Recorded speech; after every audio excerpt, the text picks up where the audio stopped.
El Señor esté con ustedes.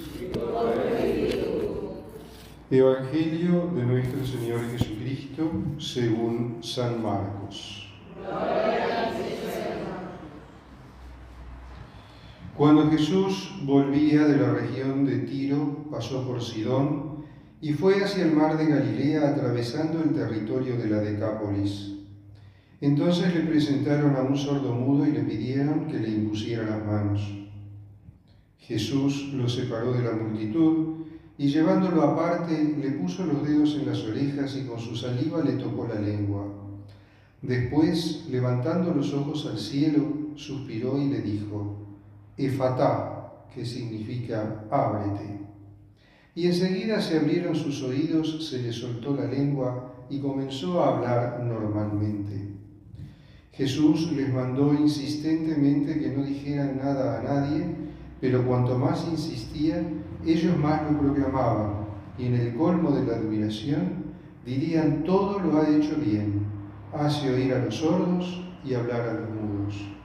Palabra del Señor.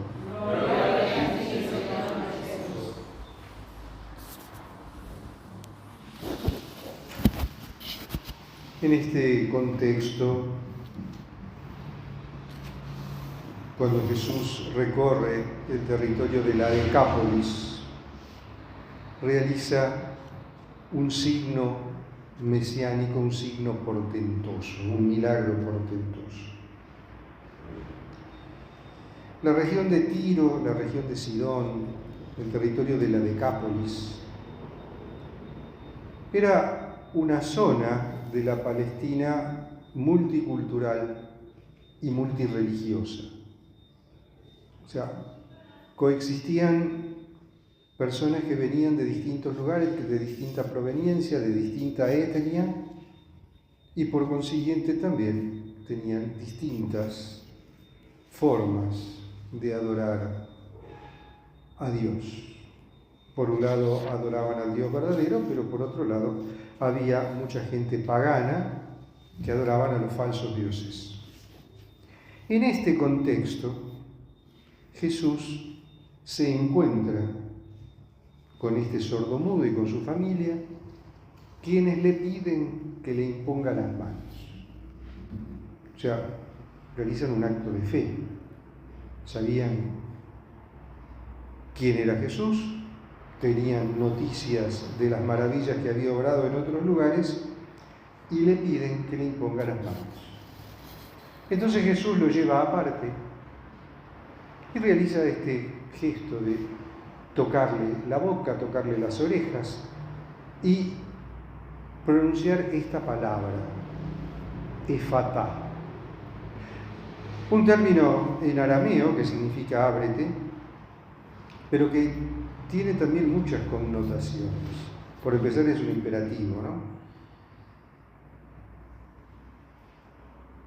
Y este hombre adquiere el oído y adquiere la capacidad de hablar. No sabemos si era un sordomudo de nacimiento o si habría quedado sordo después, todo eso la historia no nos lo dice, pero sí este gesto de Jesús a partir del cual este hombre puede oír y puede hablar. Este gesto del Señor tiene un significado muchísimo más profundo que la simple curación física del sordomudo. Evidentemente, por un lado, es un gesto mesiánico. El Señor está realizando uno de los tantos gestos que el profeta Isaías había anunciado como obras y portentos que habría de realizar el Mesías. Realiza un gesto mesiánico. Por otro lado, quienes lo presencian, llenos de admiración, dicen: todo lo hace bien. Hace hablar a los mudos, hace oír a los sordos. Todo lo hace bien. Y esto es un eco, un reflejo del relato de la creación en el libro del Génesis, del primer relato de la creación en el libro del Génesis, donde después de cada obra de la creación, el relator nos dice, el autor nos dice, y vio Dios que lo que había hecho era bueno. Es decir, Jesús todo lo hace bien. Solamente Dios podía devolver el oído a un sordo y la capacidad de hablar a un mudo. Solo Dios podía devolver la vista al ciego. Solo Dios podía sanar al paralítico. Solo Dios podía ejercer tal autoridad sobre la naturaleza de sanar enfermedades realmente incurables. Solo Dios tiene ese poder. Todo lo hizo bien. En el colmo de la admiración decían todos. En cierto modo estaban confesando y descubriendo la divinidad de Jesús. Pero vayamos al sordo mudo. Mi abuela decía que no hay peor sordo que el que no quiere oír, ¿no es cierto? Y creo que eso lo hemos escuchado muchas veces. Este sordo mudo no era solamente, sí, evidentemente era un hombre que tenía una discapacidad física, pero hoy en día tenemos muchos sordomudos en nuestro mundo, y no precisamente discapacitados físicos, sino muchos bautizados en nuestro mundo y en nuestra iglesia y en la fe. Muchos bautizados que no quieren escuchar lo que dice la palabra de Dios. Y son sordos a la palabra de Dios. Son sordos a las solicitaciones de la palabra de Dios. ¿Por qué? Y porque la palabra de Dios muchas veces es incómoda. Entonces prefieren acomodar el Evangelio escuchando lo que les parece y tratando de que el Evangelio se acomode a su vida. Total, Dios es bueno.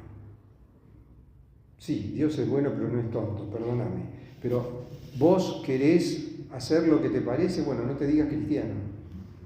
Si no querés vivir según lo que dice el Evangelio, no te digas cristiano. Si no querés oír, escuchar lo que dice el Evangelio, ojo que oír y escuchar no es lo mismo, pero no importa, no querés oír la palabra de Dios, no querés escuchar lo que te enseña el Evangelio, haz lo que quieras, pero no te digas cristiano. Y también lamentablemente hay muchos mudos que si bien escuchan la palabra de Dios, la ponen en práctica en su vida, no son capaces de salir y anunciarla, no son capaces de hablar de Dios, tienen miedo, tienen vergüenza,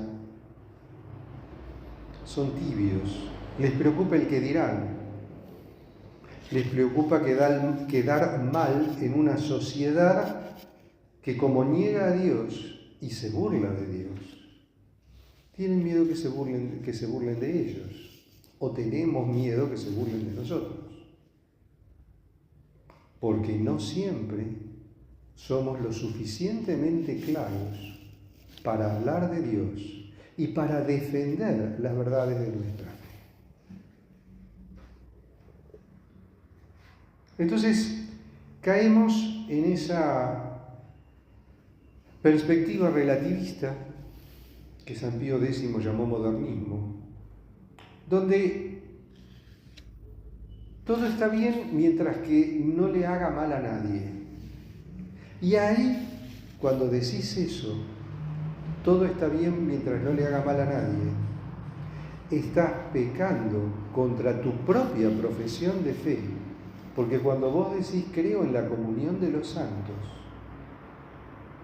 estás aceptando que todos los bautizados estamos unidos como miembros del cuerpo de Cristo. La iglesia gloriosa en el cielo La iglesia purgante en el purgatorio, que está esperando la purificación para poder salir al cielo, para poder subir al cielo. Y nosotros, la iglesia militante que estamos acá. Entonces, mi pecado, tu pecado, el pecado del vecino, nos afecta a todos porque disminuye la santidad del cuerpo místico de Cristo, que es la iglesia. Así como tu santidad, mi santidad y la santidad del otro ayudan a edificar y a hacer crecer y fortalecer el cuerpo místico de Cristo, que es la iglesia. Entonces, no es indiferente lo que hagas o lo que dejes de hacer. No es indiferente. Porque todos estamos espiritualmente conectados a través del misterio de la comunión de los santos. Y todo lo que yo haga afecta a otros. Y todo lo que vos hagas también afecta a otros. Obviamente que a los santos del cielo no, pero a las almas del purgatorio sí. Porque le estás retrasando e impidiendo que completen su purificación para poder acceder al cielo. Y a nosotros, los que estamos aquí, en esta tierra, en este mundo, también, porque nos disminuye la santidad. ¿Y cuál es la finalidad del hombre? La finalidad del hombre es alcanzar la santidad. Esa santidad que alcanzaremos, que tendrá su momento final cuando nos encontremos con Cristo al final de nuestra vida y tengamos el acceso a la gloria del cielo. Pero una santidad que ya vamos viviendo nosotros aquí, en la medida de nuestras posibilidades, en la medida de nuestras capacidades. Pero una santidad que el pecado afecta y disminuye. Una santidad que el pecado destruye. Por eso es necesario que se abra nuestro corazón, se abran los oídos de nuestro corazón para escuchar la palabra de Dios, para poder vivirla y para poder llevarla a los demás. Y se nos abra la lengua también para anunciar todas esas verdades del Evangelio que hoy en día están siendo tan combatidas y tan perseguidas también. Alabado sea Jesucristo. Sea por siempre.